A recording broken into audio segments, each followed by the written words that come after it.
This is going to be a video tutorial on how to set your Instagram account private. I'll be using an iPhone, but the steps should be very similar on other devices. Let me jump over to my phone here. Okay, I got my phone opened up now.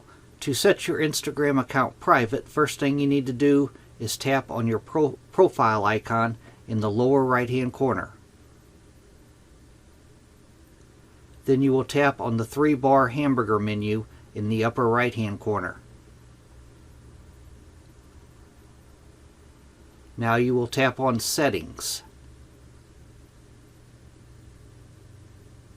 And next you will tap on Privacy. And right here, the very top thing, Account Private, you just toggle that on. Only your followers will be able to see the photos and videos. That is how you set your account private on Instagram. Thanks for watching.